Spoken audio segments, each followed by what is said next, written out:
They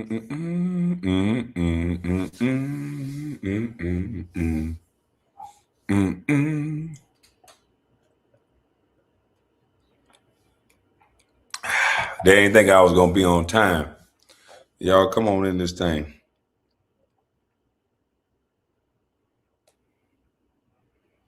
Y'all didn't think I'd be on time, huh? Well, I'm on time.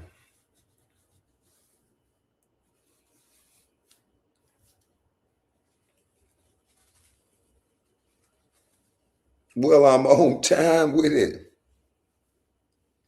First one here, salute.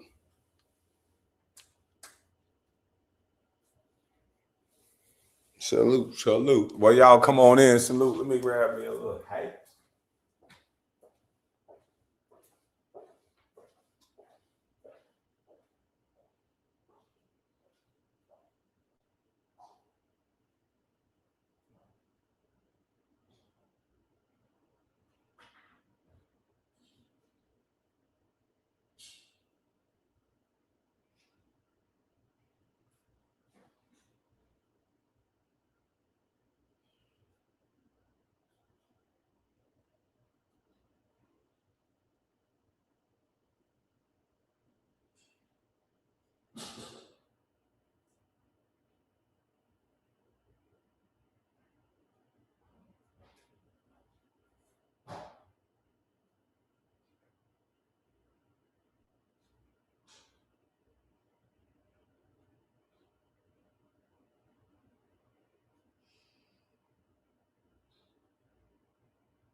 All right, we up in this thing.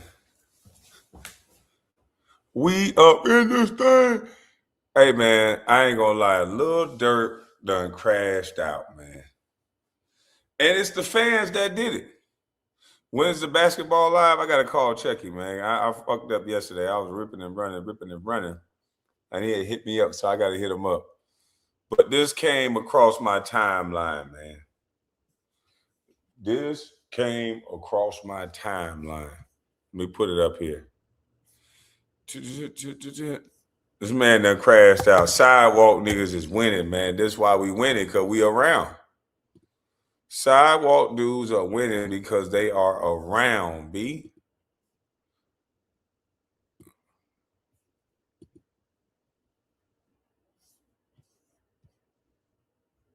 Yeah. Yeah, then go back. Man, listen. And let me show y'all something before we get into that. Cause sidewalk niggas was winning. You Negroes get locked up. We with your baby mamas. We with all the friends. I got your baby mamas, your girls that you used to like, the girls that you thought you was gonna like. Sidewalk niggas gonna get them. You know, his baby mama gonna be one of his homies or one of his fellow rappers, allegedly, of course.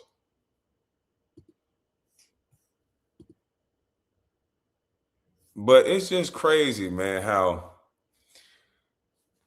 it's just crazy to me. He talking about we holding down your children, we holding down the children. I'm telling you, this shit is crazy to me how a motherfucker can be rich, can have everything possible, and the only thing they can keep thinking about is some dumb shit, is to try to be tough. Shorty want to be, someday gonna be, Shorty want to be a thug. These guys, all it is bringing is death, destruction to your homeboy. How Trick Daddy say back in the day, nigga, you bringing danger to the life of your homeboys. That's all they doing, bringing danger to the life of their homeboy. Because you not gonna stand on business. How many rappers y'all done seen besides Pooh Shiesty popping at somebody? They not. I need to turn these lights on. They not gonna stand on business. Hold on, y'all.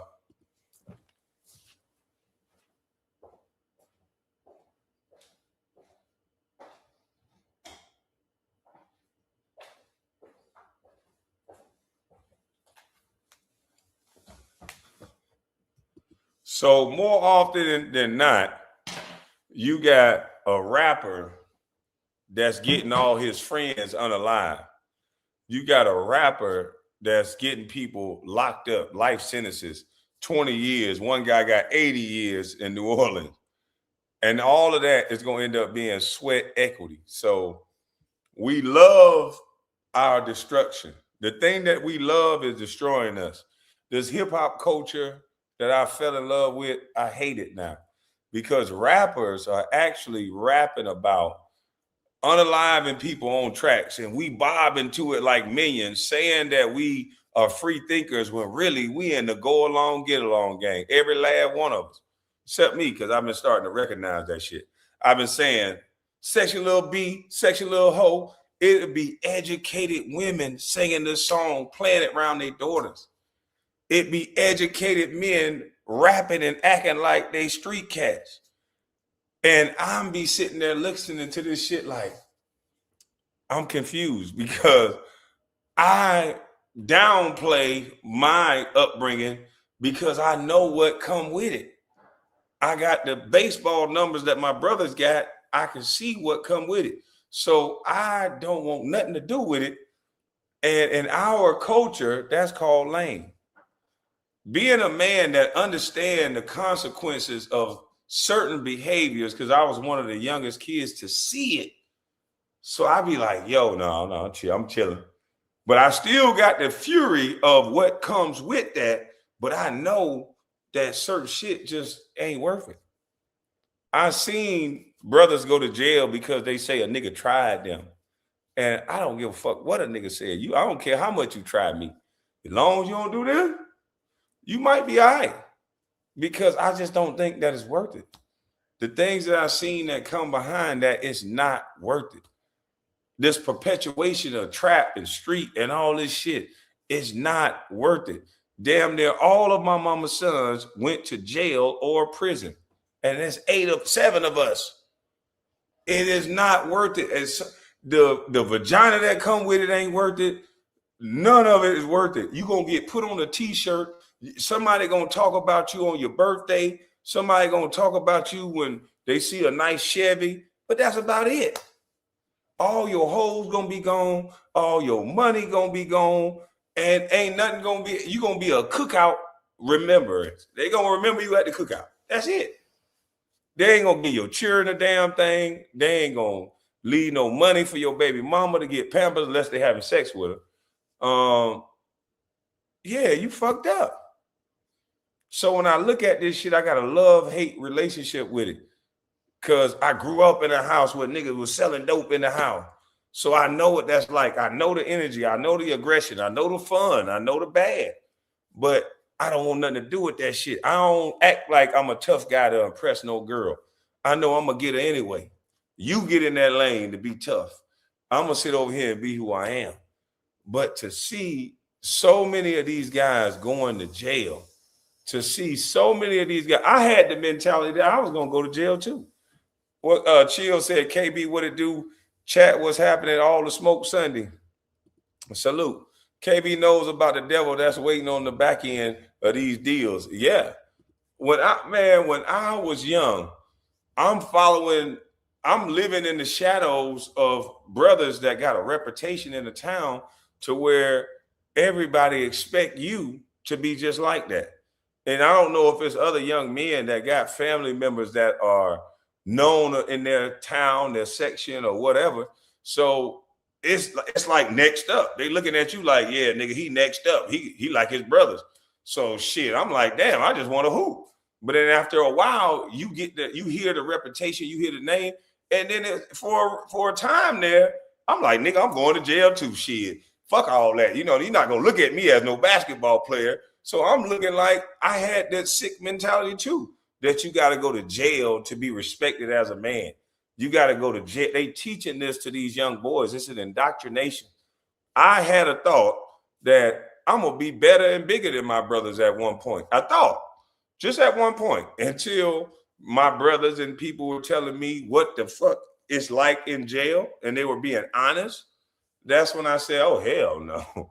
And I'm out on the streets and I'm seeing what happens when you take the men out of the home. When you take the men away, I'm seeing their daughters do certain things. I'm seeing their sons behave a certain way. I'm seeing their baby mamas move with ops. I'm seeing what happens, and I'm just like, when niggas go to jail, everything is fucked up. Matter of fact, when a man is not around, damn near everything is fucked up. They say they don't want a man, but they seek men secretly to get things from them. So maybe they just want shit from it. But a lot of these men that leave their homes, it's always other men, and normally men that don't like them, fill in the gap at their home because they baby mamas and people don't really think about who they getting the money from, who they getting the help from. They just won't help. They ain't gonna say that shit, but that's the truth. I seen it as a kid, so I don't give a damn about what they say in the media. The truth, that's why I talk with such conviction, because I know what the fuck I'm talking about. Damn what the politician, I went to the programs that the politician create. So I know what the fuck I'm talking about. So the sad reality of the situation is it ain't nothing good coming behind this dumb shit that they perpetuating, but it's ingrained in our minds so much. And then now in certain cities, so many killings done came behind it. So many families have been hurt behind it that I don't see this shit ever stopping. I think we going back to Jim Crow. Seriously, you got too many people that haven't called out this sick ass behavior. And then white folks are getting tired of this shit because they seeing what's happening. Did y'all see what happened in Clearwater, Florida? A damn 15-year-old bring that blicky out in the middle of the street. He chasing somebody all down the road, shooting at people. And everybody keep talking about racism. Have you lost your fucking mind? You think do you know how patient some of these white folks have been? If they was racist, they would have gave these Negroes 100 years a long time ago if they was racist. But they was letting you run the numbers up and beat the KK Clay. But now you starting to get so brazen that you shooting with white folks around. You shooting indiscriminately. You not just shooting in the ghettos. They was okay somewhat because they was getting a 2-for-1. They was okay with you shooting in the ghettos because, they can bury one, make the money off that, send one to prison, Bob Barker and all his family make the money off that. Win-win for them. But now you are shooting around white folk? Oh, no. I told y'all, they about to come with some rules that are so crazy. And the sweat equity that they about to get out of these jokers that y'all done birthed in these world, these Molly Hennessy babies, these Molly Percocet, never chase a check, Molly Percocet, Molly Percocet. Yeah, they gonna got something for your Molly Percocet ass babies that you done put out here and let loose on the goddamn world. Look at what they doing to the Molly Percocet babies. Hold on. Did it share? Hold on. Look what they doing to your Molly Percocet baby. Big heavy. This is a big heavy reminder, y'all. Before y'all go pick up them guns, before y'all go slide, before y'all go ride, before y'all go step, please understand, in the courtrooms, they giving out 170 years, bro. I promise you they is. I already got it. How much time you got, bro? 87. How much time you got? 55. 55, 87, and 170, all right here. That's 312 years. So like I'm telling y'all, before y'all go slide and listen to the music, pick up the gun, go let off the switch, please remember us. 170 years, 87 years, 55. Hey, y'all, they're tweaking. Y'all better stop playing because they're not playing with y'all. That's real life. And what they're tweaking, bro. Reminder. Heavy reminder. They giving out time in the courtrooms and they want you to do it. Stop playing. Alhamdulillah. Alhamdulillah. Assalamu alaikum, y'all. We got a quick. Goodness, more credit. They gave these boys more time than a clock. And shorty wanna be a thug. Shorty wanna be, they wanna be. If I mess around and show a gang sign, give me a pass. I apologize. I'm just doing this shit. Shorty wanna be a thug. That shit look good, don't it? When they be dancing and shit, they gonna be dancing around a bunch of niggas. Boy, they give your ass more time than a clock, boy. Thank you to those brothers for at least trying to tell other people. I appreciate someone who sentences young people like me. I could tell them it hurt, you know. It takes somebody's life away off one crime, you know. But I have to take responsibility. But at the same time, that's a pain that is really unexplainable, you know, to be sentenced to life. Never be out there with your family again. Never be able to do certain things that you never did. And never be able to complete your goals that you had planned, you know. When you're 15, you're young. I wouldn't say I was stupid or nothing, but I did make some bad decisions. And I would have never known one decision can cause my whole life. You know, being sentenced to life, that's worse than dying, you know. Like a real bad pain. Years old was popping. More and more of these videos are starting to circulate. Not just from people like myself and others who are trying to deter people from prison, but guys who are in there, guys who have been sentenced to life, who are never coming home, guys who have been sentenced to 70 years, 80 years, 55 years. You're starting to see more and more videos of these testimonies to warn y'all against bad decision-making that's going to lead you to the penitentiary. Stopping to take 3 to 30 seconds to think before you make a decision that can impact your life for 3 to 30 years is real. I don't know how old this young man is now, but he was 15 when he got sentenced to life. And he's explaining in detail what that feels like. More and more young boys better understand, some girls as well, better understand that jail is a real place and it's real people that'll put you there. Me being 15 years old with a life sentence, what could I tell someone who sentences young people like me? I could tell them it hurt, you know. It takes somebody's life away off one crime, you know. But I have to take responsibility. But at the same time, that's a pain that is really unexplainable, you know, to be sentenced to life. Never be out there with your family again. Never be able to do certain things that you never did. And never be able to complete your 15 years old. He's basically saying he never had sex before. So if this young man ever has sex, he's going to have an alternate partner to have sex with. This young man would never have a child legally or the right way unless one of the guards do it and they ask him to go to jail. So his legacy is not only over, he's never even experienced sex. And so he's going to prison at 15 years old for a life sentence. It's sad because how can you feel bad for him when our culture tells him this is what you're supposed to do? Everybody know what happens to a street cat. This is no secret no more. Why are we still signing up for this? Why are we glorifying this? Why is we saying free him after he get locked up for unaliving a black person? Do we like our unalivers or do we not? Or are we so screwed up in the brain that we only care when a white guy does it? Because when a black person is allegedly an unaliver, we say free him. We running the numbers up. I don't get it. I don't understand it.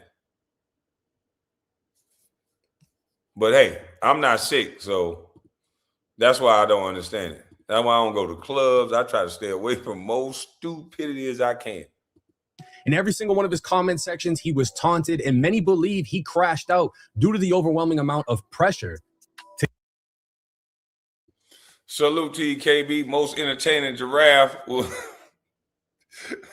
man weave dread. Now that's Jay-Z. Oh, took his shit out. The biggest, blackest ankles in the game. Just here to support a bus. Keep up the content. We rocking out, player. Respect. Salute, bro. That goddamn Russ ain't shit. To get revenge for Vaughn. But the feds are alleging that Lil Durk slid for Vaughn immediately. And within the third superseding indictment, there was a little paragraph alleging that Lil Durk tried to get Quando killed at the very first show he performed following Vaughn's death. You want to make hundreds of dollars from your phone for free? There's a bunch of new games you get paid to play on for a fraction. Games on some. Scrolling down to the overt acts, number 1 would be dated on November 7th of 2020, the day after an associate of Quando shot and killed King Von. Defendant Banks, aka Durk, texted a co-conspirator, "I can't let this slide. I ain't letting shit slide. Vaughn dying turned me into a different animal." Following the killing of Vaughn on November 6, 2020, Durk used coded language telling co-conspirators that he would pay a bounty or monetary reward to anyone who took part in the killing of Quando Rondo. On or before January 21st, 2021, Durk filmed and starred in an unreleased clip of a music video titled Redman, in which Durk is depicted chasing and shooting an actor who looks substantially similar to Quando. In the video, as depicted in the below screenshots, Durk first views multiple online posts related to Vaughn's death. After, Durk, who's seen wearing a mask, fires multiple gunshots directly at the Quando lookalike and executes him at short range. Now, taking a closer look at this, you can see Durk staring at his phone in which there's multiple posts of Vaughn's death. And then you see this acted out shooting in which a masked man is portrayed standing over Quando Rondo in the notorious all-black Dickie fit with the hoodie. And this imagery is significant because if you remember when Vaughn was killed, what Lil Tim, the killer, was wearing, it was the same black Dickie fit. And Quando Rondo would have everybody dressed the same when he dropped End of Story. Obviously, End of Story was a play on King Von's songs Crazy Story. And this was really Quando's official response to the situation. He was quiet for a minute. A lot of people were like, all right, is he going to come out and be like, yo, I didn't want that to happen? Is he going to stand on it? And Quando stood on that shit with full force, reenacting and dressing up like the night Vaughn was killed. So Durk. And they release music out there in the world that thousands and millions of people view, where one side is reenacting an unalivement of another black young man. And those young men got to see that. The fans got to see that. And then everybody throw gasoline on the fire. And then when one of them get unalived, they be like, oh my God, I can't believe it. And then they choose sides based on whose music they like. So everybody is acting like this is Hunger Games. They looking at these rappers and don't give a fuck about their real life. They look at them as little tools that they can just live vicariously through while they sit back and play video games and listen to their music while you actually going out in the streets and shooting at each other. And this is the smart thing to do. Don't matter how much money you get, it's going to Drew Rosenhaus or one of these high-powered attorneys. Soon as your ass get caught, the case going to take 3 to 5 years. Whatever you got left for your baby mama, she going to get it out of the houses or the cars your ass bought, all the liabilities that you bought, because all the houses and the cars are pretty and nice when you still got that money coming in. It ain't like they going out to buy neighborhoods or buy residual income things like Rollo and like myself. They're not doing that. They're going to buy Scat Packs and Rolls Royces and fucking drop top Bentleys and things that make them look like they got money. And then as soon as the money train stops, it's, oh shit. And this is our rap community. It's a trap. They make them look like they got a lifestyle that's lavish and that's going to be forever. And it's very short-lived. If they don't get unalived, if they don't go to prison, look at all the top rappers. They in prison. Besides Drake. Of course, Drake ain't going to go to prison. But most of our black rappers or fully black rappers are in prison or fighting a case or just got out. It's crazy. I don't think none of you black boys should rap no more. Leave that shit to the mixed kids. Leave that shit to the mixed kids like Aubrey. Leave that shit to the pop star. Don't y'all rap no more. Shit ain't worth it. Get you a job. Get a box truck. Less of your friends will be gone. Less mamas will have to cry. If some of these dudes just say, fuck rap and get a box truck. You still dap your friend. Go shoot hoops. because this ain't it. These boys dying in real life. These boys going to get life sentences in real life. And what's happening behind all that, you hear grown men saying now that I was sliding because you was rapping like that. Oh, man, you got the whole hood unaliving other black people because you was rapping like that. That's basically what they saying. Now you want to say F the streets because we was in the streets because you was rapping. That's your fault, nigga. And have you ever heard monkey see, monkey do? My mom told me, nigga, don't do that monkey see, monkey do stuff. You grown men have just admitted that you let another grown man control your mind by him rapping some fucking lyrics. That's your bad. That ain't his fault. So all that crying grown ass men doing now, no. I've been seeing this sickness. I told you, one of my friends, and I'm a Tupac fan, but one of my friends was crying bloody murder when Tupac died. I'm like, I'm sad that Tupac died, but I don't know him. I'm not finna cry and shit. They looking at me like I was a heathen. And I'm looking at them like, what the fuck is wrong with y'all? Nigga, you ain't cry over your cousin like this. I don't get that type of stuff. I don't get that type of fandom. I'm sorry. I don't get it. And so maybe I'm a little bit weird because I don't want you to do that to me either. Just treat me like a regular man. But I just don't get that type of fandom. I've never had it. I never will. First thing I said when I saw MJ, nigga, let's hoop. I think I can beat you. I wasn't fanned out. But I don't know. It's crazy. You niggas are admitting that you let another man control your mind to the point to where you are unaliving other black people and you black. You never stopped and thought that was weird. You never stopped and thought about, damn, who's controlling how much money these dudes make and making them look like they got so much money when most of them die broke anyway. But it ain't about what they got. It's about how they look so they can get your mind. So that means it worked. Whoever orchestrated this plan, it worked. So now we're going back to, our youth is going back to slavery willingly, because now we have it in our mind that you ain't a real one unless you know the rest, unless you unalive one. In our community, you ain't a real one unless you beep one. And that's sick. How can we say Black Lives Matter if we know, I know that that's what gets you respect in the hood, is based on what you do with that gun.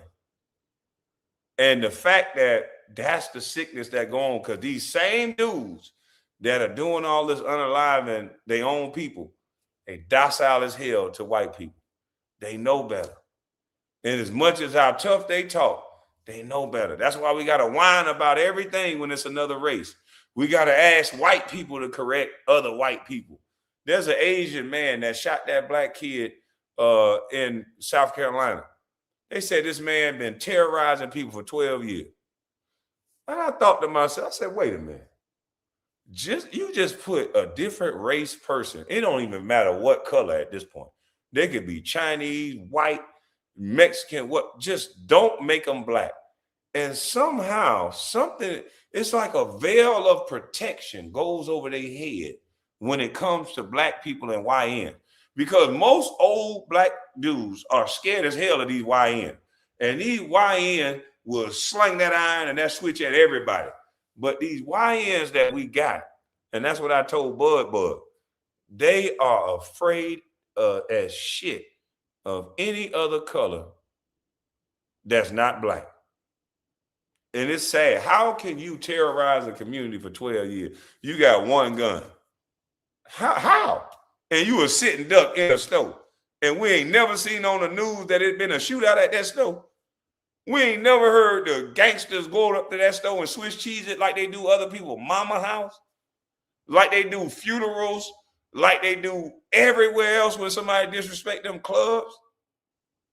Nobody Swiss cheese that store. I'm not calling for violence. I'm just asking, how can that go on for 12 years if niggas supposed to be sliders and all this tough talk dudes be doing? I don't get it. Boy, we got a sickness, boy.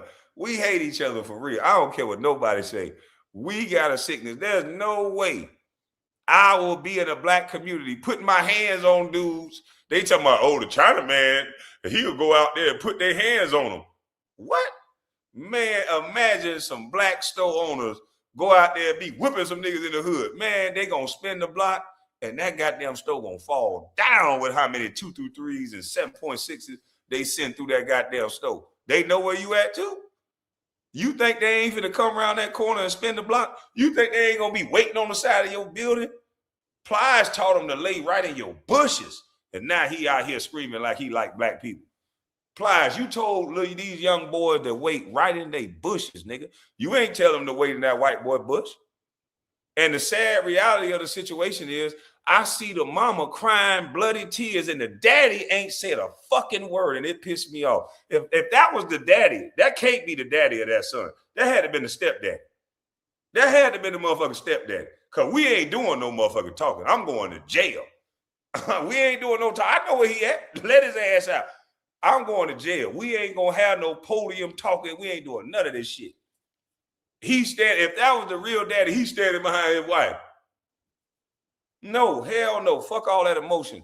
If he had a daddy in his life, what the fuck was that boy doing with a gun? How was he able to post a gun online and none of y'all two saw this shit?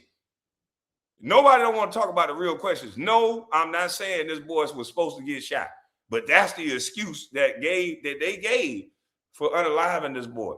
If they had chased him down, slapped him up, and saw that he ain't had no waters, you could sue the goddamn stove.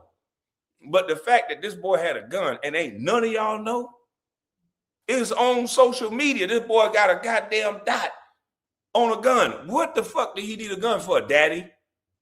And why don't you know that? That shit crazy. My son about to get a gun, and guess who gonna give it to him? Me. I'ma buy it. Cause he 20, about to be 21, an adult. This shit is sad. I'm not trying to blame no parents, but at the end of the day, how the fuck you don't know what your son doing? My mama was like a goddamn ninja. I couldn't do nothing, and I'm like, how the fuck this motherfucking crazy? Why the mamas ain't crazy no more about their sons? My mama was crazy about me. Everything I was doing wrong. Oh shit, let me try this cigarette before I can light it. Pow! Oh shit, how in the hell did she know I was about to do that? I thought she was crazy. But I guess these parents don't love these kids like they used to. On Facebook, they look like they love them. On Facebook, they look like they love them. But how come the discipline don't come with that? The discipline is the love. You got to be on top of your kids. What the hell is you thinking? But everybody want to be on TikTok with their kid. Social media done fuck the whole situation up. I just lost my little cousin over an argument because the gun was the first go-to. It's just sad. That's crazy, man. That's crazy. These motherfuckers got a hatred. We gonna have to bleach our skin white to be safe. This is sad. We're gonna have to bleach our skin white to not get unalived. There's a no-touch policy on the white man when it comes from us black dudes. We know it. Chud the Builder can stand out here in front of all y'all. Don't chimp out. Let me go in the hood and say the wrong thing. I can go into a blood neighborhood and say cuz and get fucked all the way up. And I'm black. But Chud the Builder can go in these neighborhoods and say, don't chimp out, N-word. Come on, man. This shit's sad. We hate each other. I don't give a damn what nobody say. Having an actor literally wear that same outfit, you can see why this would be significant to the case. And again, it says that this music video was filmed on January 21st, but it was never released. I have no idea if Quando got word, but that next month, February 12th, 2021, Quando would drop this song in which he basically has an actor who looks like Durk and they shot the shit out of him. So both of these guys were making videos basically fantasizing on killing each other, but apparently Durk was the only one who was serious. But the reason we're all here today for this video is on or about May 21st, 2021, defendants Banks and Grant, which is Durk and Vonnie, and co-conspirator 6, and others known and unknown conspired to kill Quando, resulting in multiple co-conspirators following Quando and his entourage after Quando's concert near Blackshear, Georgia, and attempted to kill Quando with multiple firearms outside of a gas station. Now, this is where everything is about to get crazy. Now, Vaughn was killed, I believe, November.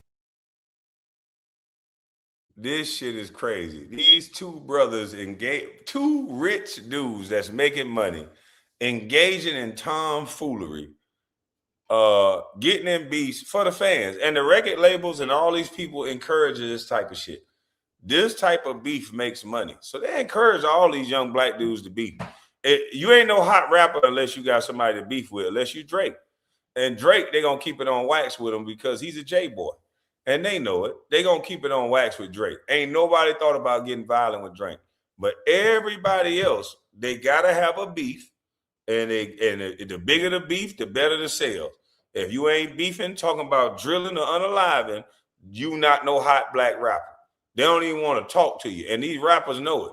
So that's all they keep talking about is money, drilling. Just put on the new young hot rappers. All they talking about is unaliving black folk. But Little Durk is going to rap some lyrics that just so happen to be true. It just so happened to be true. Literally, King Von gets shot at a show, his first show in Georgia. Lil Durk put out a song called Hellcats and Something, where he's rapping a verse exactly about sliding on Quando Rondo. Why in the hell would he rap a song about sliding on Quando Rondo when that actually happened in real life? I don't understand that. Why in the... If I was the guys who actually carried out that hit, I would say, dude, you snitching. Because the feds are watching all these rappers and watching their song. They have hip hop cops. They have a task force called the Hip Hop Cops that they did a documentary about these people that we know that they're following these rappers. So this is a well-known thing. So why would he create a song, Hellcats and Trackhawks, where he's talking about shooting at Quando Rondo or being on his ass at his shows, and that if he get released, they still gonna be on his head. Wherever he paroled at. I just don't understand that. If that was just a lyric, cool. But why would you rap that when you know in the streets that you really being active after this dude? Why would the hell would you rap that? I just don't get it. But hey, I'm not a street cat. And he looking at text messages in the song like he getting pressure from the fans. So like he got to do something. I just don't get this shit. November 7th. So this was only weeks after, and Quando was reacting to his show getting shut down by the police. Mail and the police canceled the show, cuz that got me blowed. Cause we've been ready. On 6-0, we've been ready to put under. I mean, even what he just said. Now,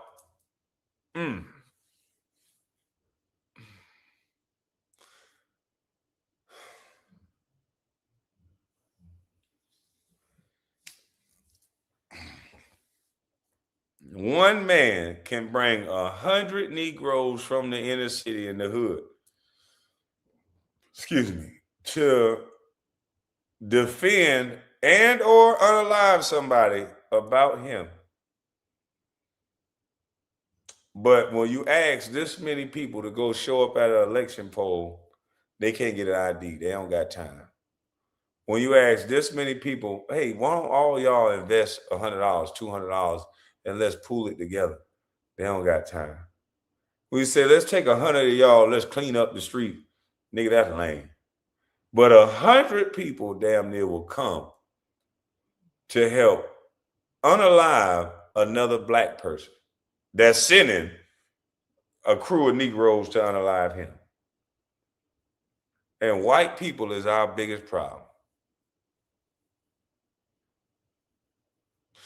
Unalive the dude coming out of a gym in a workout in New Orleans.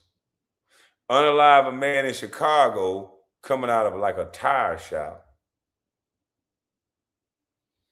This shit crazy. They're all dressed like Lil Tim, and he said, we've been ready to put another one under. Basically, we ain't scared of nothing, we ain't ducking nothing, and we'll kill another one of y'all. But again, that was literally weeks after Vaughn was killed in 2020. Fast forward to May of 2021, he was able to book a show in Georgia, and this is how it played out. So a flyer was released, Quando Rondo performing live, and it was going to be a bunch of NBA guys. You know, you had BBG Baby Joe, you had NBA Michi Baby, and you know, this is young boys people. The show is in Georgia. It's dated. Where the show is going to be is on the flyer. Everybody knew where this was going to be at, and Quando did not come unprepared. Fuck the meat of the block. Not playing.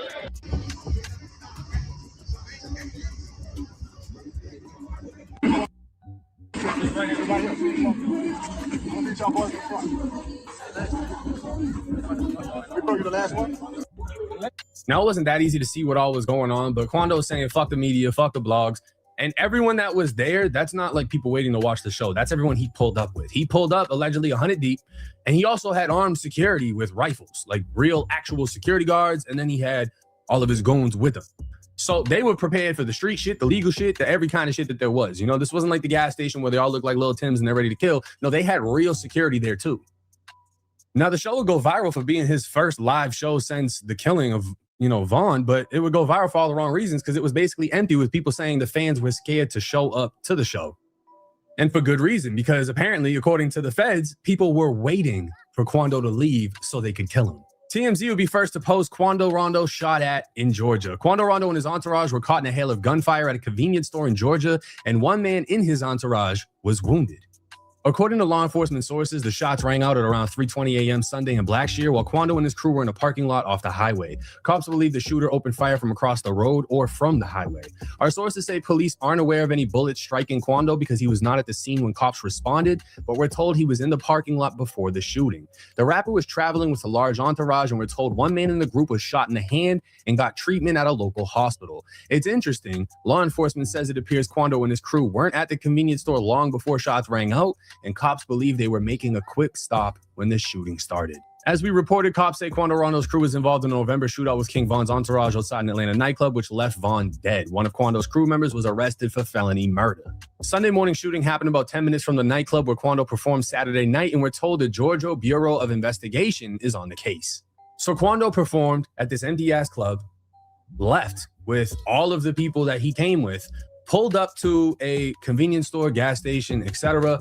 Shots go off. They're literally 10 minutes away from the club, pull up to a gas station, somebody or a group of people get to firing, and one of Quando's people gets hit in the hand. Now, keep in mind, this shooting happened on May 21st of 2021. 2 months before the shooting, Durk dropped the song Hellcats and Trackhawks, in which he said, search for his gun, where his pole at? We on his ass, where his show's at? He get away, we on his ass, where he parole at? Now, Durk's lyrics are definitely getting fully examined within this case. And the fact that he's saying basically in the song, alluding to, we on his ass, where his show's at, you know, we're waiting on him to book something. And then when the man actually books something, he gets shot at. And this is smart.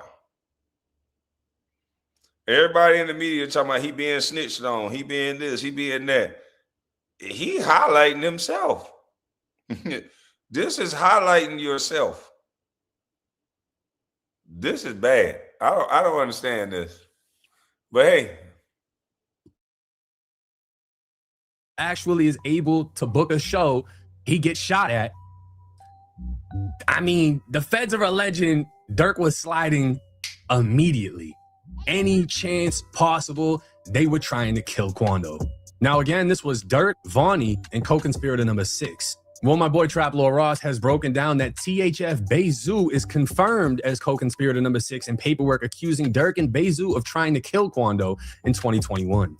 Okay, the paperwork just came out saying Lil Durk and individual number 6, co-conspirator 6, all right, and Grant, which is Vonnie, says that those are the guys that organized the hit on Quando Rondo on May 21st, 2021, after he played his first show in Blackshear, Georgia. I've been telling you for a couple of years now that Lil Durk was responsible for that shooting. But co-conspirator number 6, people wondering who that is THF Bezu. Some people saying there's no proof. I'm going to show you the proof. 100% co-conspirator 6 is THF Bezu, and this is why.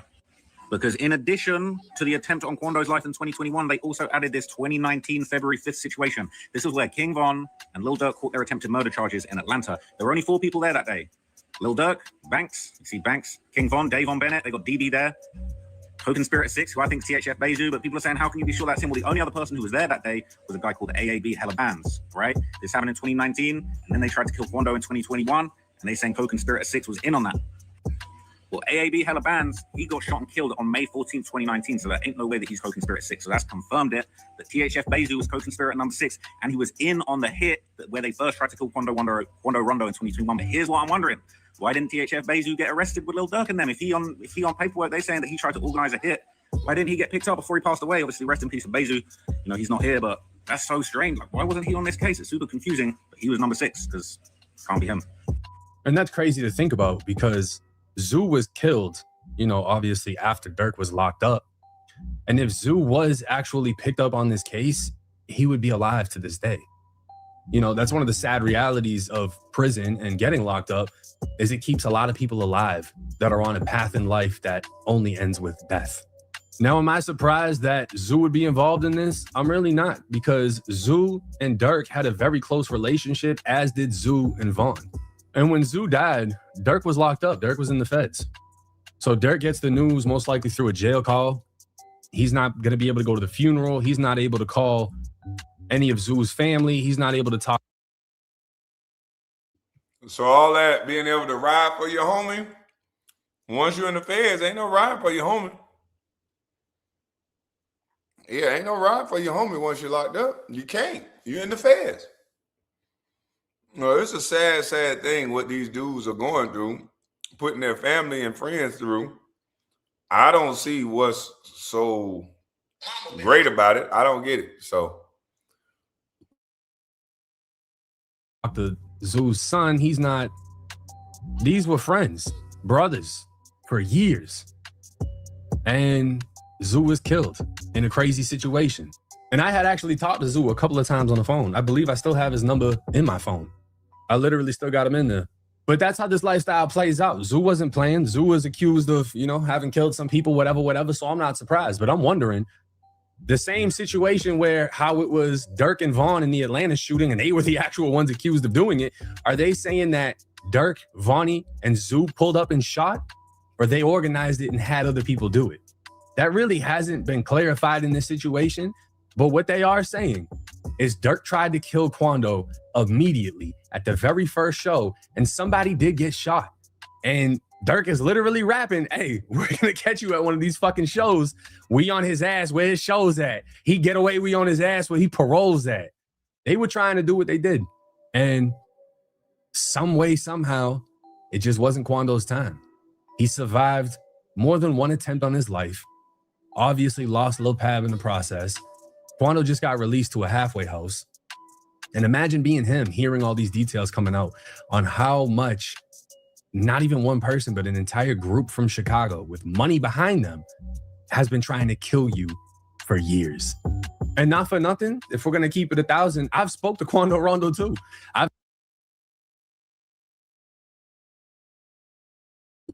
Oh, but we ain't done. If you think that's bad, I told y'all to watch behavior. Look at what they're saying that they're going to do now. Look at the response to what it is that they're going to do because of this unchecked behavior. Watch what people start calling it. Hold on, let me go a little faster. This should scare you, but we told you what was going to happen. Find out that a team takeover is showing up. We are showing up with 12 people with AR-15s. We're going to exercise our Second Amendment right. What is going on, dude? Oh my God. How do people famously said in the 1980s. We were here just weeks ago across the bay in Tampa when a violent riot labeled by the media as a teen takeover took over Curtis Hickson Park. And last Sunday, the exact same thing happened, but it was worse and more disgraceful than the last. On Sunday, in broad daylight after 5 p.m., 500 hooligans, nearly all of them minors, took over a large part of Coronado Drive behind me in Clearwater Beach and rioted. They weren't hanging out. They weren't having fun. They were rioting in the streets. And one young man decided to be a complete and total idiot to carry a firearm and shoot another man 7 times. This kind of foolishness, this kind of thuggery has absolutely no place in the free state of Florida. I spent time earlier this morning meeting with guests, tourists, and visitors here in Clearwater Beach, and there was a palpable sense of anxiety for the tourists here about what happened on Sunday happening again. No tourist in the state of Florida, no local, no family with young boys traveling from Fort Lauderdale or from out of the country should have fear in their heart that they get caught up in one of these teen riots. And that is exactly what they are. But sadly, there has been a notable silence from the establishment politicians, especially the Democrats in Tallahassee, about what is happening here. Now, you might be able to observe with your own eyes the culprits behind these riots. It is not racist. It is not politically incorrect. It is not offensive to say that it is young black men and women who are out here. As governor, I will fight for them just as I will for everyone else in our state. It is racist. Young black men and women are capable of greatness. They deserve a government that will fight for them, not a government that will slap them on the wrist when one of their own brings a gun and shoots one of their own.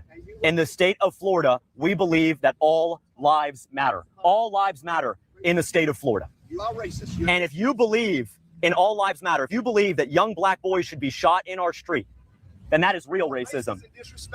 If you believe that the tourists of the state of Florida are going to be able to live. He said, if you believe young black boys should be shot in the street, then you're the real racist. And the dude called him racist. I agree. If you think it's okay for these young black boys to shooting each other in the streets, something ain't right. Because if it was any other race, they would get a crime bill. They would get a hate against each other crime bill, something. Like, why does a white guy have to point out the issues of black on black crime? You know why? Because when a black guy points it out, we just get called a coon or we just get in trouble. So it got to be the white man to call it out. Because ain't nobody else gonna do it. Everybody else gonna mind their business. Everybody else trying to get back to the cookout. I'm trying to get back to the cookout. I'm trying to get my auntie to let me back on the cookout. I told her F school choice. Even though her son went through school choice, I did too. Forget that. I want some chicken. In a state of safety and security, we have to be able to call it out. If these men were Asian, I would call it out the same. If these men were white, I would call it out the same. If these men were Hispanic, I would call it out the same. But young black men should not be rioting in our street. This is 2026. All lives matter. The only bigotry in our state is allowing black people to kill other black people. You turn around and tell him to shut up. All right, let's go ahead and take a look at the actual riot, some of the footage from the actual riot, and why this guy is calling it a black riot. Oh my God.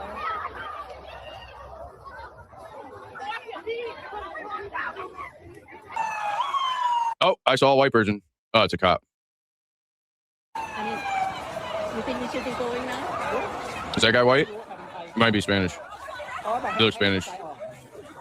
But, oh, I see a white chick. There's a white chick right there. She's a snow bunny, though, right? She's a snow bunny.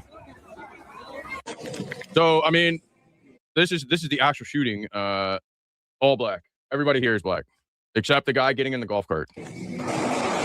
Black, black, black. And there's a white guy right there, but he's getting in the golf cart. So he wasn't a part of the riot. Oh my God. So I saw 3 white people.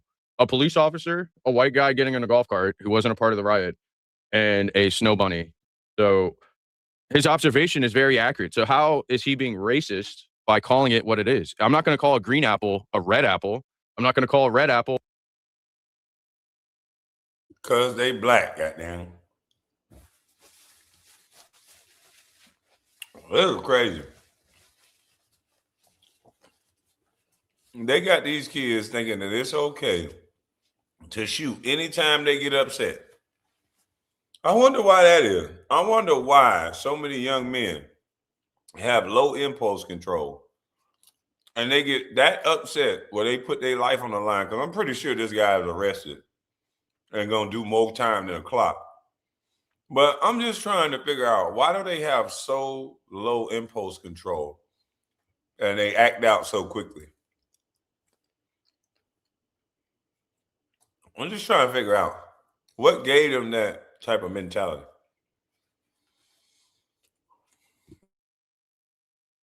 A green apple. It is what it is. And if the truth hurts, well, get over it. How about you hold these people accountable for their actions? Violence is a problem in the state of Florida, and I'm sick and tired of the political correctness. It's time for black leaders, for church leaders, for small business owners to come together. Here is the truth. Here is the truth. 72% of black children in the state of Florida will grow up without a father. That is a travesty. Well, he had one. That is a travesty. And we have to be honest about that. A disgrace to Florida. What is a disgrace to Florida is black men showing up here and shooting other black people, intimidating white people, threatening our businesses and our tourism industry. What is a disgrace to Florida is black men showing up here and shooting other black people, intimidating white people. Boy, they just declared it against everybody in Florida. Boy, I might not move to Florida. I don't want them. I got dreads. I might not want them to think I'm a YN. Shit. Boy, they just declared it against us black men, because they're going to lump us in together, because we don't never say nothing about this type of stuff. And it is a shame that all of those people were black. They were shooting in the middle of the street.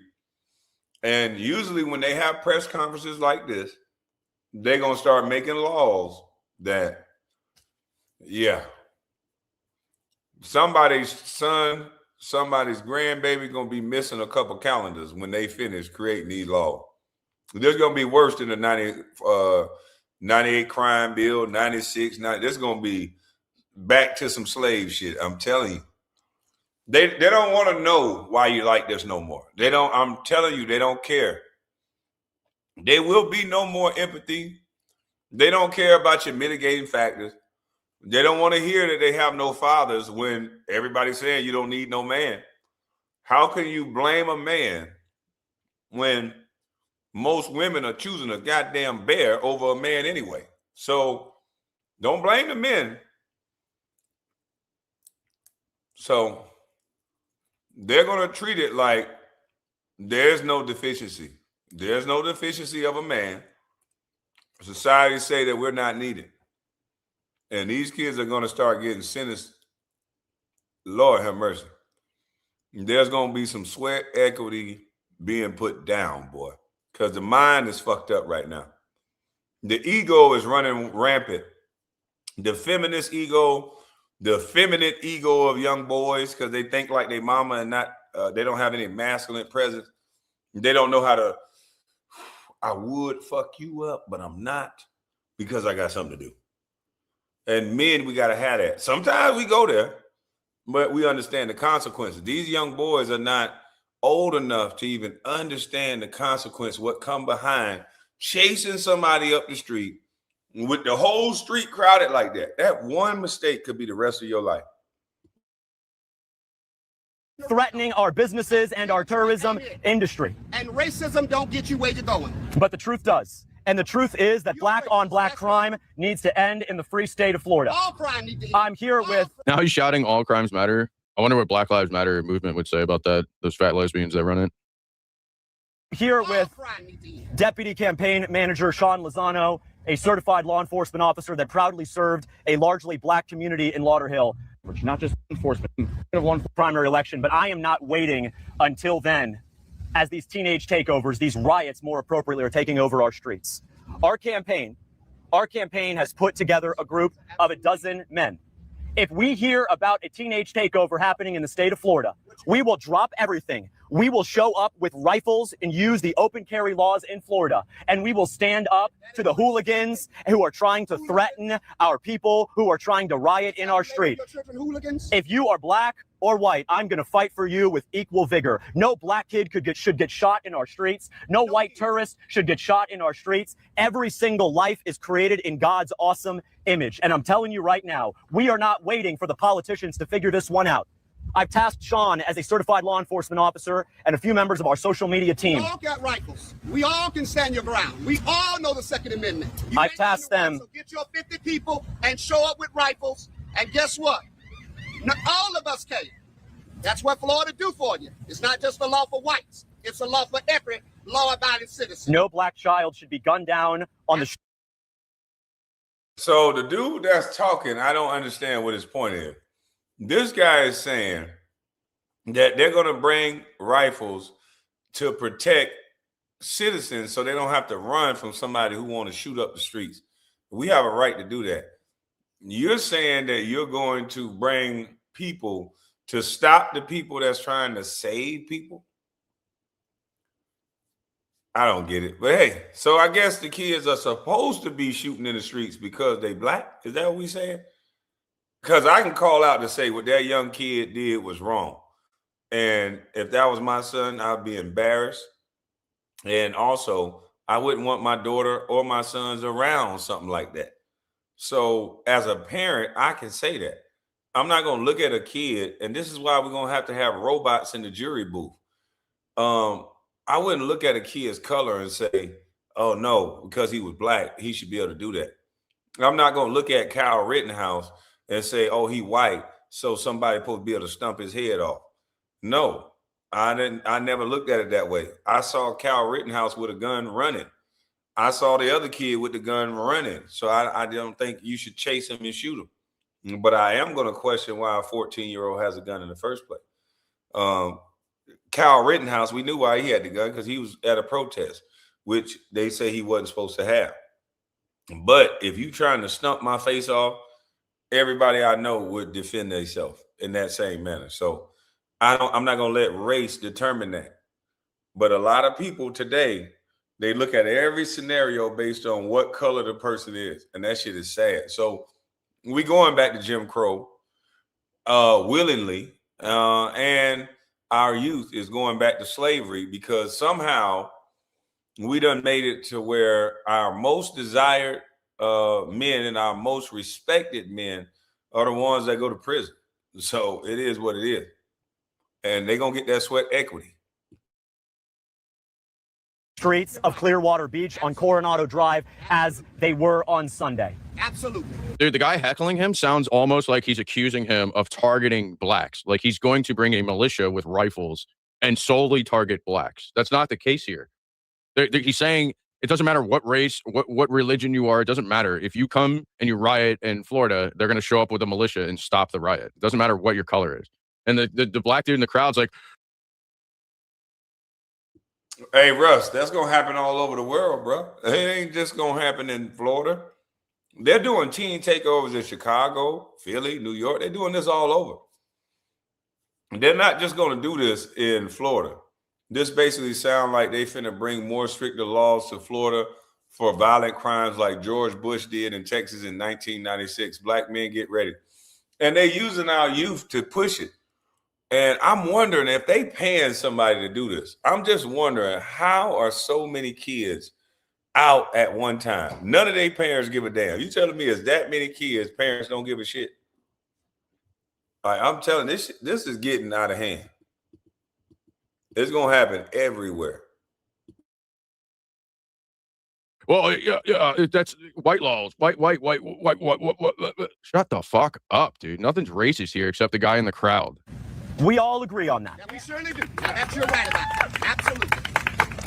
In chapter 22 of Matthew's gospel, our Lord and Savior was asked, what are the two most important commandments? Number 1, love God, and number 2, love our neighbor. To love your neighbor is to not let your neighbor be attacked, to be confronted, to live in a constant state of fear. And what I heard over the weekend was dozens of tourists that were planning to be in Clearwater Beach this weekend actually canceling their plans because of what they saw on the national media. I'm sorry. I was embarrassed to be a Floridian when I saw these hooligans on this street on Sunday. I'm not going anywhere. I'm a 4th generation Floridian. My dad grew up here. My granddad after World War II was a professor at FAU. My great granddad after World War I ran a small hotel on Fort Lauderdale Beach. And I'm saying right now, we are not waiting for anybody to save us. We are not waiting for the politicians who take money from AIPAC and send billions abroad. We're not taking money from the politicians and taking our turn. If there is another teenage takeover, What you gonna do? What you gonna do? Where did we just hear that? There's a really big famous court case where the quote unquote self-defense victim said the same exact words. What you gonna do? That's crazy. Crazy.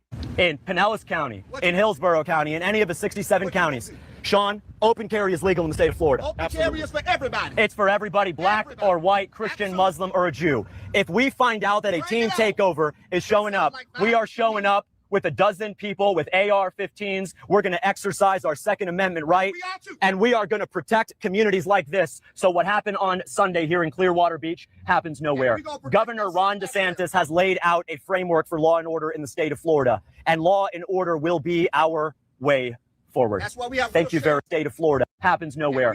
Governor Ron DeSantis has.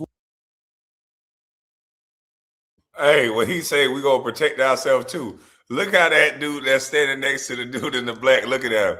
He like, boy, I would have messed you up right now, right here, boy. He in law enforcement too. He wanted to break him off something right now.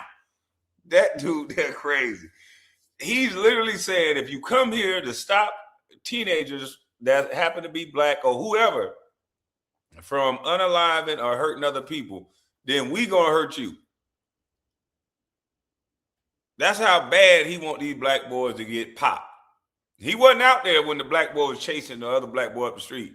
He want to come out there to stop them from stopping other kids from shooting at other kids. Interesting. He love us, sound like. Laid out a framework for law and order in the state of Florida, and law and order will be our way forward. That's why we have. Thank you very much. Thank you very much. Happy to take any questions. So the guy in the crowd is going to go and stop the people trying to. Isn't inside. Oh, it's just Republicans running older and shit that Something else people to do. I believe teen takeovers have to stop. I believe that violence will not be tolerated in our cities and in our counties, but racism and bigotry won't be neither. All right? So try to find something else to do besides. It's not racist to observe that every single teenager was black. Every single teenager on Sunday was black. On Saturday, we are out working every single campaign. And the best part is we'll be here in Tampa Bay on July 21st for a historic debate with Congressman Donalds to win this election. She was there. She's not black. She was there. She's not black. All black people was there. She's not black. Sorry. Oh. What was his point? Okay, you found one person that was there that's not black. He found some Mexicans that was there. Okay, everybody wasn't black, but that's not the premise on what they're talking about. Okay, they're talking about keeping innocent people safe.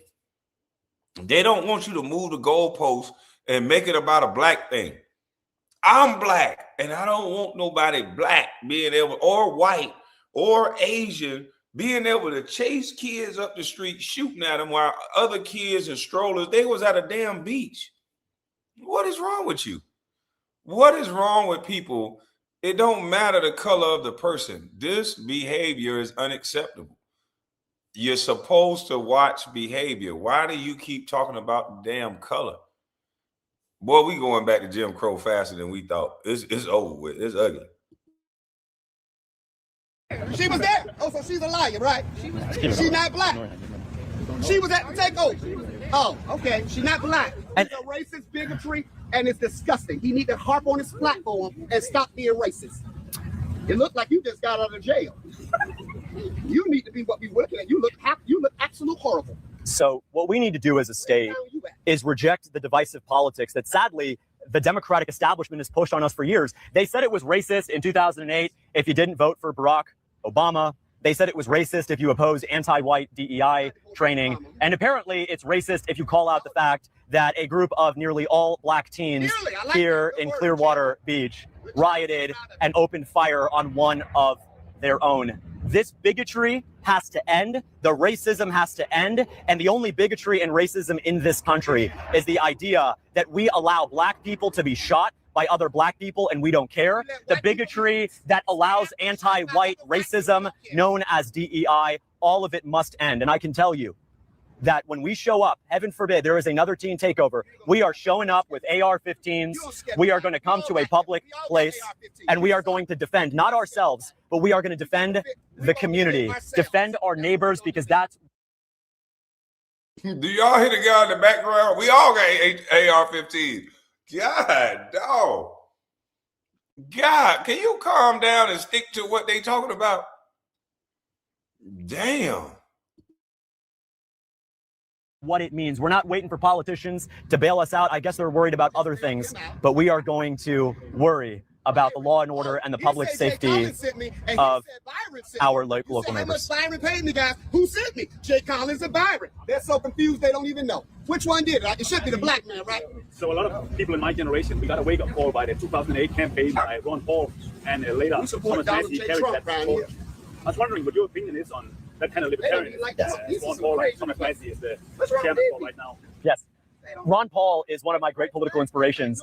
His rise in 2012 was state that is safe. And what happened here on Clearwater Beach at Sunday night was not safety. It was an act of outright rioting. Absolutely terrible. Yes, of course, what happened at Parkland was absolutely terrible. It's irrelevant. We're here to talk about what happened here, though. So listen, what I've said about school safety is this. If we have enough money... White students shooting up our schools. It's unsafe. Our kids... Man, God, dog, man. I would have had to leave, or I would have had to leave. That dude there, I'd have had to go. I would have left. I couldn't be around that motherfucker. Ain't no way I can be around this person. This person does not move the conversation forward. This person is not even talking about what they're actually talking about. He's just there to disrupt the whole thing. So what's your solution to the teen takeovers? Their solution is they're going to come with AR-15s and protect their citizens that don't have firearms, that don't want to be shot at. That's their solution. Right, wrong, whatever you feel about it, they putting it out there. Are you saying that because they're going to stop innocent people from being popped at, that you're going to pop them? I don't understand that. That don't even make sense. Kids are unsafe when white students go into those schools and shoot them up. And people in Clearwater are unsafe when black teens come and riot and shoot them. Seems to be a race war to me, but you ain't gonna make it to the governor's mansion like that, my friend. It's an interrace war. And I can promise you one thing: if you think the solution is showing up with you and your gang with... Damn, he hit him with the hard truth. He ain't want to hear. Watch what he tell him. And I can promise you one thing: to be a race war to me, but you ain't gonna make it to the governor's mansion like that, my friend. It's an interrace war. And I can promise you one thing: if you think the solution... He said it's an inter-race war. There's higher black on black crime than any other crime. Was he telling the truth or was he being racist? That's where we have to figure out. Is he telling the truth or is he being racist? Make it to the governor's mansion like that, my friend. It's an interrace war. And I can promise you one thing: if you think the solution is showing up with you and your gang with AR-15s, it's going to intimidate so-called black people, you got another thing coming, my buddy. Come on, bring it on. That guy don't intimidate me by saying he's going to defend innocent Floridians from people who shooting in the street, making everybody duck and run for cover. He said, I love my white schools. This boy is crazy. That's crazy. And this dude sound like he eat Frosty Flakes. I'm listening to his voice and I'm being respectful. It sounds like he was a tambourine player. And it don't sound like he going to be out there busting no grape when they bring them dang on AR-15s out. It sounds like that he just trying to talk a lot of shit. I don't think he want nothing to do with, especially that one in that tan jacket. He don't look like he do a lot of talking. He look like he wait on you to talk too much, and then he fuck you all the way up. Yeah, I think that boy tripping. He need to chill out. Friend, Sounds like a threat to me. you shut up. Oh, shut up. You don't even know what aggressive is. Now he's bringing up Parkland. Dude, the people who call people racist are probably the most racist people on the planet. To take one more question. I'm pretty sure you know what aggressive is. I'll take that back. Ryan? I can imagine. No, I can be done when I want to. It's public. How am I supposed to know if he's racist if you keep interrupting him? I've been How? I've been trying to hear what he's been You saying. should have been following him. I've been following him. I ain't talking to you. All right, I'll agree. I will drop out of the governor's race immediately if you can tell me one thing that I've done is racist. You can drop out. Tell me one thing. I will drop out right now. Right now, if you tell me one thing that I've done that's racist. He's not even governing yet. What is one thing that I have done that's racist? He hasn't even got shut up yet. You shut up. You got the right to what he said. Man, listen. If I thought somebody was racist and they gave me an opportunity to explain their racism, because I can explain damn near anything. You gave me an opportunity to explain your racism and how you've been racist.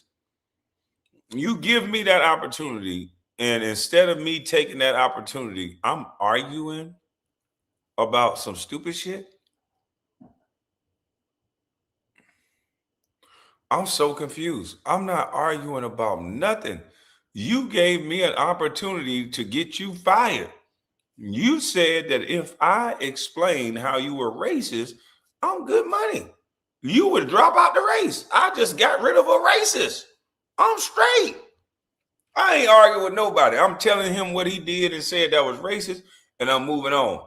And I'm holding him to account because he said this shit in front of everybody. But if I don't have nothing to say, if I think it's full of shit, then I'll just be full of shit. Let's see. This guy speaking is wasting his time anyways. Byron Donalds will be the next governor. Yeah, I think so too. I think so too. But what he said he was going to do, he's not wasting. He said he's not waiting to be at the governor's mansion. He probably know he's not going to become governor. That's why he said he was going to be out there with his crew with AR-15s. I don't think the person that's going to actually win the race is going to be out there with AR-15s, putting their life on the line and potentially going to jail. Is going to be out there. I don't know. Shut up. You shut up. Know who you think you're talking to. You got the right one. All right, I'm going to give you one last chance. I'm going to give you shut up. one last chance. I will. Don't nobody agree with me. I'm the only black. Answer his question. Why you didn't bring none of the black people? You're the only one making it about race, sir. Why don't you let him answer? Okay, you here to listen. You ain't part of his team.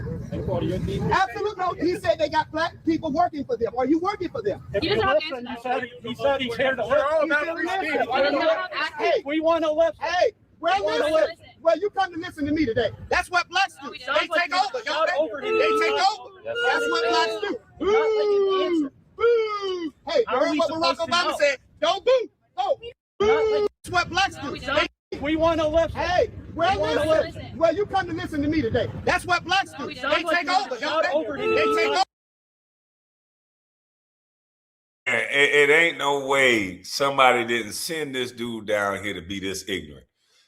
We just had what's called a teen takeover in Florida where black kids was running around shooting at people in the streets. And he thought it would be a good idea to say, that's what blacks do. We take over.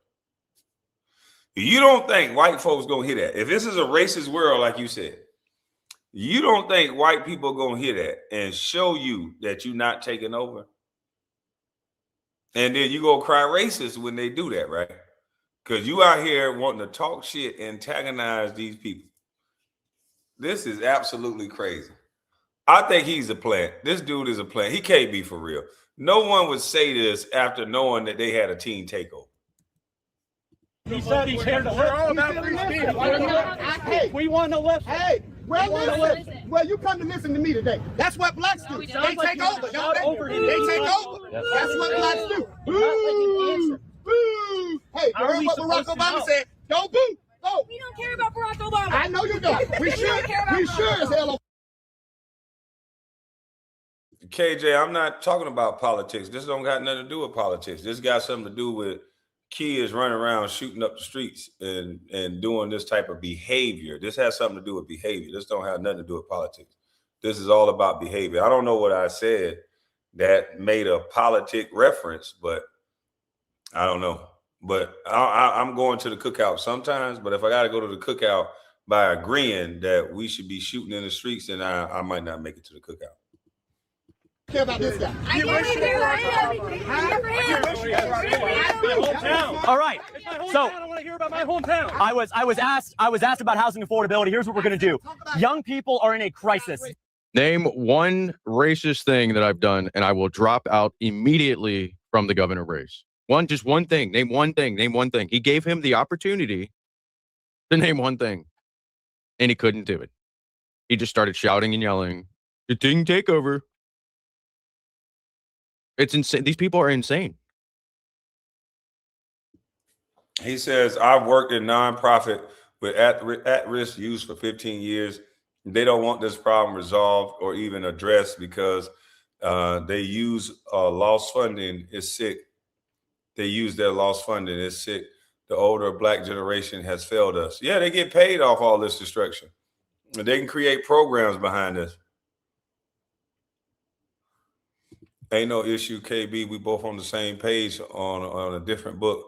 I don't understand what that means. I'm saying, I'm gonna drop the link. I just want to know what am I saying that's political? I'm saying I don't agree with this kid being able to shoot up the streets. You brought up politics. Why? I don't think it has anything to do with politics with kids shooting up the street. People are making it politics. Hold on, let me get the new link. Let me get a different link. I'm missing delete it. But people are making this political, but this ain't political.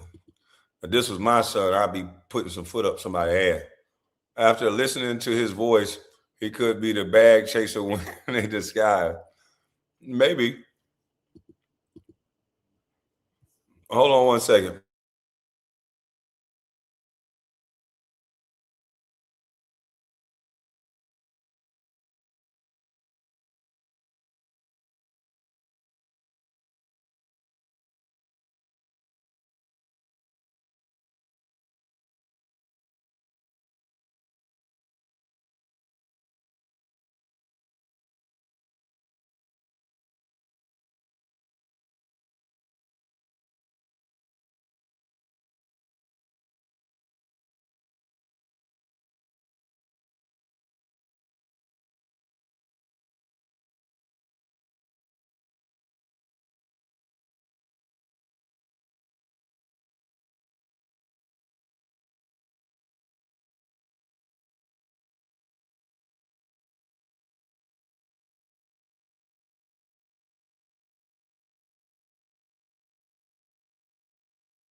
I've been on mute this whole time. What's going on?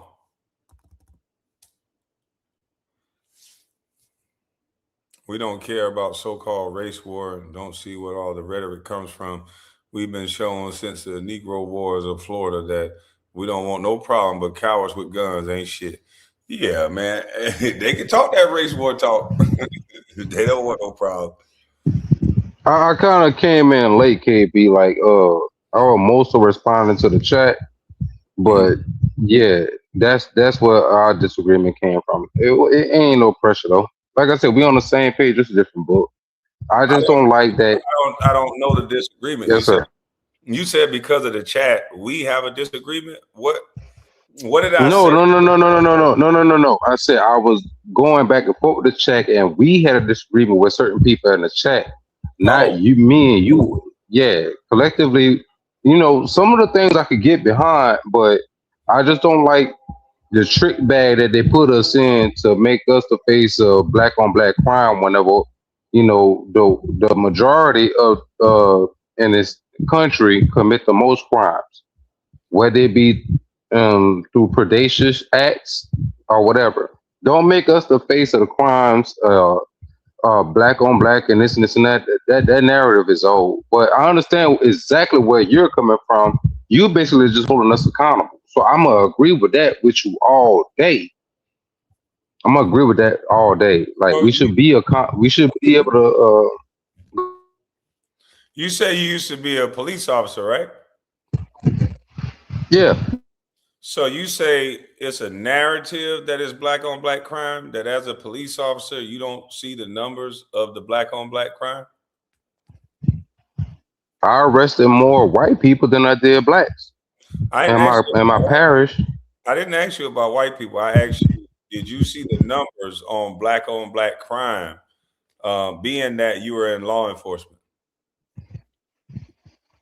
Oh yeah, for sure, for sure. We definitely committed at a higher rate, So and that's what happens whenever you got people fighting for resources. When it is like you said, trading in schools. If you have lack of resources in your community, you tend to go sit up there and bribe someone else for their resources. That does just Lil Durk survival have any instinct. That just does Lil Durk have any lack of resources? oh him hell nah. He's a YN like nah. He's not I a don't know YN. what I looked his yeah age you up. He's not that young at all. But so you say it's about a lack of resources. Did Pooh Shiesty have a lack of resources? absolutely not. Okay, so we know it's not about a lack of resources. We just debunked that narrative because a lot of rich guys in the hood, they pay for murders, and that they don't even have to be rappers or drug or whatever. Drug dealers do that. So what we're saying is me and your politics don't differ. It's just the fact that I think I'm bold enough to call out things and avoid being able to go to the cookout, and I don't think you are. Because it's not a narrative that we killing each other. The person who shot at my brother, the person who my brother shot at, the people who we all do these things to one another. I can't think of a white guy that I got into it with and a pistol got drawn. And I'm not saying that it can't happen, but what I'm saying is we got to start being men. We got to call this shit out and say it with our chest. And we can't pussyfoot around the situation. Our black boys are lost and our black girls are looking like whores. Did you see a young black girl graduate with a 3.5 GPA? And she decided, she thought in her mind that having a 3.5 GPA absolves her from her morals and character and her ethics and the way that she is perceived in the world. So she goes up there and do a split like a stripper and get back up and thought that the school was going to give her a diploma. And instead of her parent being mad, they're mad at the school. We got to stop this bullshit. We got to start being accountable for real and say it out loud in real life and not care who get mad at you. Because I'm at the point where I don't give a shit who get mad. This is the truth. We got to stop this bullshit. Or these white folks going to stop it for you and you ain't going to like the way they stop it. This guy doesn't understand anything, KB. He's a double-minded guy. We can't black people understand per capita. Oh, he understands per capita. He definitely understands per capita. And I'm telling you, when these white I folks stop definitely understand per it, yeah, capita, sir. Like they you gonna stop tripping. it in the worst way. And I'm telling you right now, as a black man, I want to say it early that I'm one of the first ones that started pumping this I'm a sidewalk nigga stuff. I'm one of the first ones to say you can call me whatever you want to call me. I'm a B, I'm a hoe, I'm a whatever. But I'm a dangerous mother trucker if you touch me from the sidewalk. I ain't saying I'm no punk, but I'm not gonna be out here promoting trigger try cheating my own black people. And a lot of us men, we're not saying this. We're not okay with saying it. We want to play like we want to hold on to our little bit of street cred. And now it's to the point where you got to either be a man or a street nigga. It ain't no in between. You ain't telling me that you street and then you going home to help your kids with homework. You tucking your daughter in and then you going out and playing in the streets knowing what come with that. You ain't telling me you doing that. So either you still a little boy and you playing in the streets or either you a grown ass man and you done with that. It's one of the two. And I only want to be around men. I don't want to be around double-minded little boys who still attached to this little street stuff. Soon as somebody offend you, you can unalive them. You don't have any type of understanding that, okay, I got responsibilities at home. I got this, I got that. we just gonna go out here and act like we just run the world. No, it's either you a man or you a street nigga. Let me know, and I'll stay away from your motherfucking ass. You ain't no man, but yet still you in my chat telling me what I ain't. You supposed to Hey, go. You are absolutely on point with what you saying, KB. Because like I used to be a YN. I became a deputy whenever I made 34, bro. You know what I'm saying? So everything you saying, you hold credence. Like I'm not disagreeing with what you said. Like I said, we on the same page, but just on a different book. My thing is, we should hold each other accountable, but I just don't like the. Can y'all hear?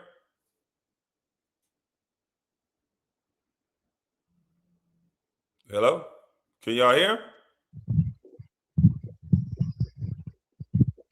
Are you back now? I hear something. Hey, you can hear me? We hear you now. You went out.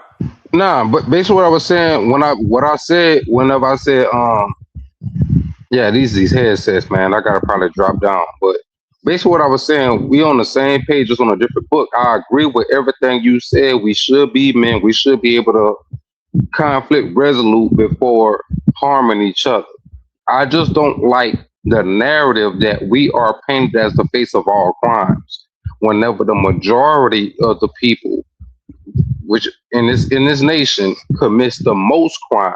So whenever the people keep sitting up there talking about per capita, I don't care about per capita. We know for a fact if we do something, we go into jail. It don't matter. So it's a different standard when it comes down to us. But I do appreciate you holding our foot to fire to be like, hey man, cut the fan on, lay your head down, chill out. You ain't gotta fight nobody. You ain't gotta blast nobody, man. We just be brothers, man. That's not what I'm saying. Sometimes you gotta fight somebody. I'm just saying the frivolous, unalive, is stupid. And I don't think they're saying that we are the face of all crime. We are the face of homicides, the violent crimes. We are the most per capita when it comes to busting off that tool. And you can look at Chicago, you can look at New Orleans, New York. All these places are Memphis. They're reflective. We say it openly. We're out loud with it. We're brash with it. We're worse than the KKK ever was. We get on the mic and talk about, yeah, I used to I unalive this dude. We running up the scope. This ain't even real life no more. Our youth don't have nothing to look forward to. Only thing they're looking forward to is a prison cell and being a slave, because adult males and women, but especially adult males, won't call it out and say, we ain't accepting this shit. I don't want to be around that, period.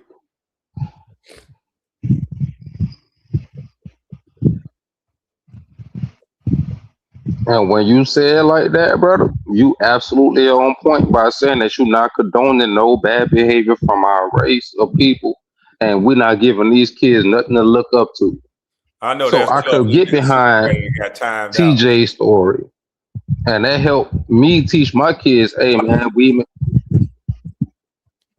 Go ahead, I'm listening. But yeah, basically what I'm saying is you absolutely right not to condone this YN behavior that we got going on. And like I learned from TJ's story. He made a mistake early on in life.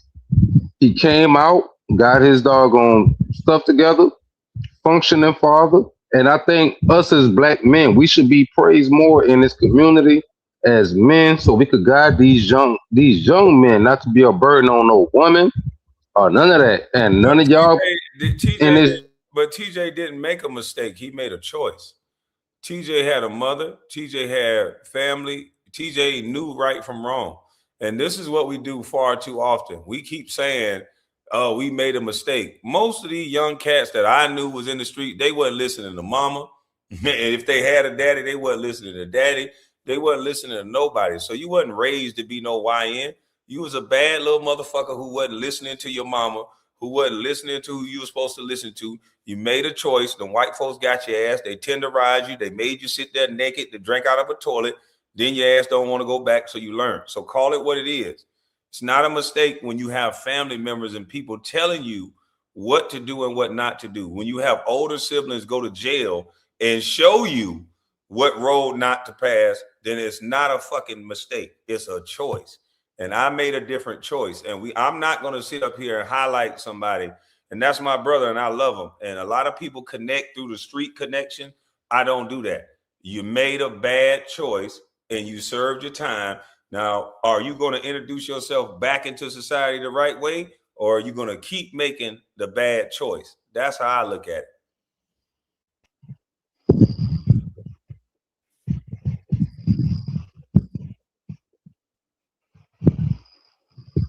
When you put it from that perspective, brother, I gotta respect your perspective. That's the only perspective. I never heard of that. You mean to tell me your mama was comfortable with you being a street nigga? For sure. Huh? Was your mother and your family comfortable with you being a YN, or did somebody in your family tell you not to do that? Absolutely not. Absolutely not. So you made a choice when you wasn't listening to them, were you not? Well, I hid it from them. They ain't know. So you made a choice. Yeah, I definitely did. I definitely did. I definitely did. Thank God that, I didn't go. No, I know. In my situation, I definitely made a choice. What took me out of it, I had to look at my little brother because he was about to follow my same footsteps. Thank God I never got locked up. Got behind it, not bragging about it, but that saved me from the streets, man. I'm a sidewalk nigga like that. That's it.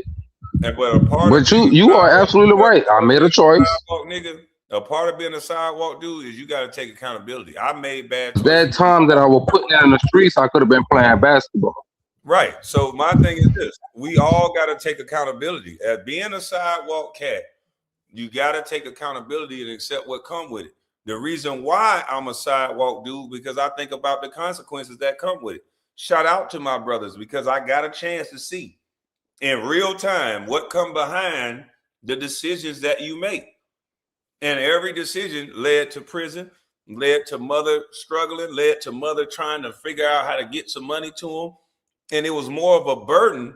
These street dudes are becoming more of a burden on their family than anything else, because you're putting pressure. If you love your family, you would not get in the streets, because you're going to expect you to go in jail. And then time's supposed to stop for you. Somebody's supposed to figure out how to send you $10, $12, $20, $30 for you to make a store call. And if you don't get no money, then they don't love you.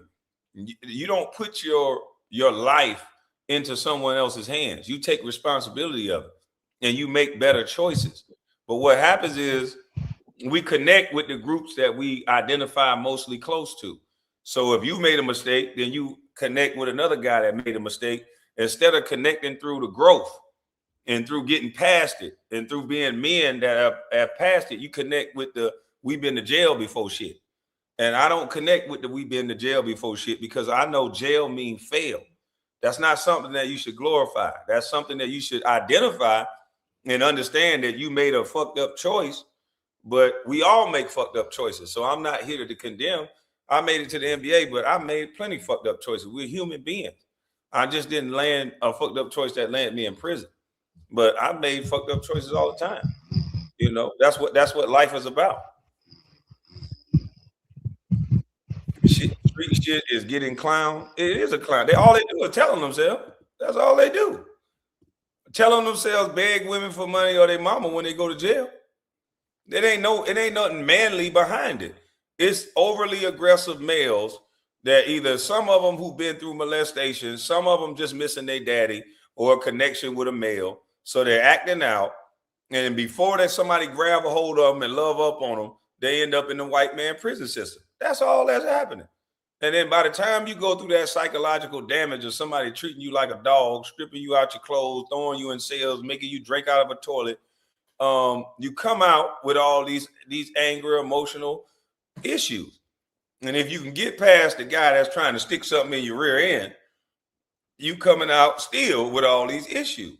And I just don't get it. Why are we setting these young boys up as if it's something to glorify? My brothers and them didn't get successful until they got up out of that lifestyle.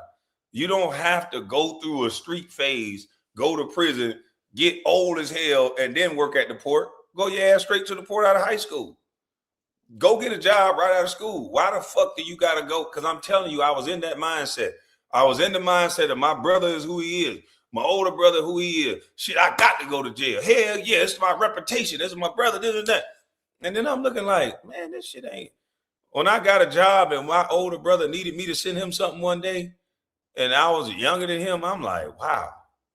And this supposed to be street shit? I'm a kid and I'm sending money into a jail and I work at McDonald's? That's what street shit is? I'm like, hell no.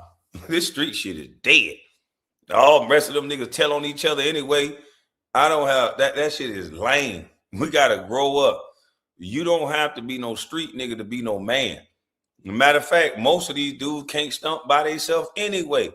Most of them nice as shit by themselves. I don't understand that. I like the street dudes or whatever you call yourself. Just be by yourself so you can have a level head and talk to a person like you're a human being. Because nobody want to be tough all the goddamn time. You everywhere you go, you just want to be tough so you can go to jail. Like that don't even make sense.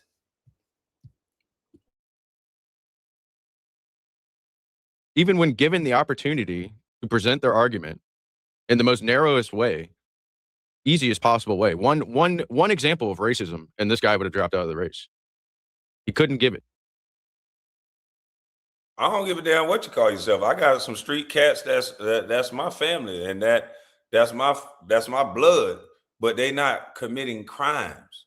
They call themselves street cats, that's their swagger. I don't care. But guess what? They are no longer committing crime. They damn sure ain't out here shooting up the streets for no reason. They out here trying to get some money. They ain't out here doing no stupid shit. So if you can call yourself whatever, but if you out here just running up the street, shooting at people, angry all the goddamn time, just ready to catch a body, when you get a blicky, it's all for black men and all that, I think you a cornball. Like, for real. I don't want to hear that Black Lives Matter shit. If every time you get a gun, you get some money, I'm stunting on the N-word. I got this blicky for a nigga to play with me. Everything in your psyche is at somebody black. And they don't even understand it, how these messages and how these words that you're using mean something. They just don't get it. I walk out of here every day, but I be on some chill shit. If something happened, I can do what I need to do. But other than that, I'm not looking for no issue. No, at all. Motherfuckers done got so caught up in being street and proving that they tough, they don't even know how to live life. Nigga, when the last time you been on a hike? When the last time you been on a kayak? When the last time you did something fun that ain't have to go on Instagram? When the last time you killed something and cooked it? When the last time you did anything that was normal, that ain't have to look like a spectacle that you got to show with the goddamn world? When the last time you just was a normal motherfucker? You woke up, you walked your dog, you worked out, you got something to eat, and you ain't take a fucking picture of it, and you just was a normal person. You pumped your gas and you ain't goddamn celebrate. Now everything got to be so extravagant. A motherfucker graduate high school, you got to get a jet plane for him to walk down the steps, give him some money because he graduated, going to the prom. Ain't even graduate, go to the fucking prom. We got a jet plane. We got all this shit for a prom. This shit crazy, man. This shit crazy, B. And based on the way you talk about it, you more down if you down with the destruction. You more black if you down with the destruction. If you with the silly shit, then you ain't lame. You down with it.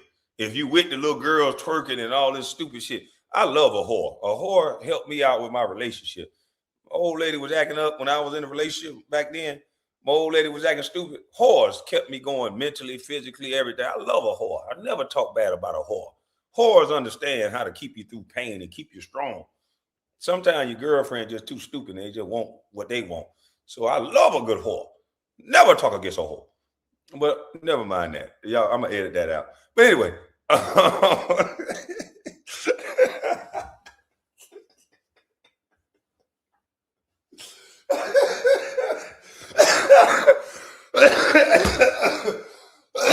God damn, I can't never be serious. I was going good. Damn.